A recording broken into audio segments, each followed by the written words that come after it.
ఒకసారి ఈ వీడియో చూడండి, నవ్వకపోతే నన్ను అడగండి.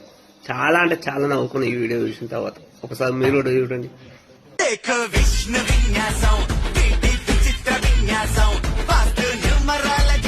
వీడియోలో కామెడీ ఏందో మీకు ఇంకా అర్థం కాలేదుగా. కామెడీ ఏందో చెప్తా. దానికంతా ముందు హీరో పట్టుకున్న ఆ కోతి బొమ్మకి ఒక కథ ఉన్నది. అదేంటంటే జపాన్ లా ఒక కోతి పిల్ల ఉన్నది.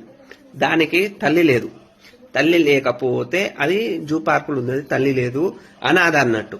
అయితే వేరే కోతులతో తిరగాలంటే దానికి భయం. అప్పుడు ఏం చేసిరంట, ఒకళ్ళు ఈ కోతి బొమ్మని వేసిరంట. కోతి బొమ్మని వేసి ఆ కోతి బొమ్మను చూసిన ఈ కోతి పిల్ల తన తల్లి అనుకొని పట్టుకొని తిరుగుతుంది అన్నట్టు. తిరుగుతుంటే దాన్ని వీడియో తీసి ఒకళ్ళు పెడితే అది కాస్త వైరల్ అయ్యి ఆ జపాన్ లో ఉన్న ప్రజలందరూ వచ్చి ఆ కోతి బొమ్మను చూడడానికి వస్తుర్రంట. ఇలా కొన్ని రోజుల తర్వాత ఏం చేసిందంట, ఒక కోతి గుంపులా ఈ కోతి పిల్లని పంపిస్తే మెల్ల కోతి గుంపు కూడా అలవాటైందంట. కానీ అందులో ఇంకొక చెడ్డ కోతి ఉందంట. ఆ చెడ్డ కోతి ఏం చేస్తాడంట, దీన్ని వచ్చి కోరుకుడు గిట్లా చేసేసరికి ఇది భయపడి మళ్ళీ కోతి బొమ్మనే పట్టుకొని తన అమ్మ లెక్క భావించి బాధపడుతుంటాడంట. ఎప్పటికీ ఒంటరిగా ఉండడానికి ట్రై చేస్తుంటాడంట. ఈ యొక్క వీడియో ఇటు ఇన్స్టాగ్రామ్ లో కావచ్చు, ట్విట్టర్ లో కావచ్చు, చాలా అంటే చాలా వైరల్ అయింది.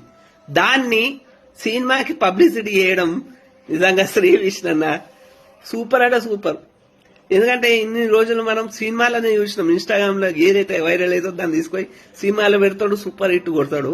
అలాంటిది కోతి బొమ్మ ఐడియా కావడం, కోతి బొమ్మను తీసుకోలే అంటే ఇప్పుడు ఆ కోతి పిల్ల ఎవరు, శ్రీ విష్ణన్న. నేను ఒంటరి నేను బాధపడుతుండు అన్నట్టు కాదంటే చాలా కామెడీ అనిపించింది నాకు. మరి మీకెట్లా ఈ వీడియో మన కథ విన్న తర్వాత, ఈ వీడియో చూసిన తర్వాత శ్రీ విష్ణన్న చేసిన పబ్లిసిటీ, సినిమా పబ్లిసిటీ ఎట్లా అనిపించిందో మీరు కూడా కామెంట్ బాక్స్ లో కామెంట్ చేయండి. Thank you all.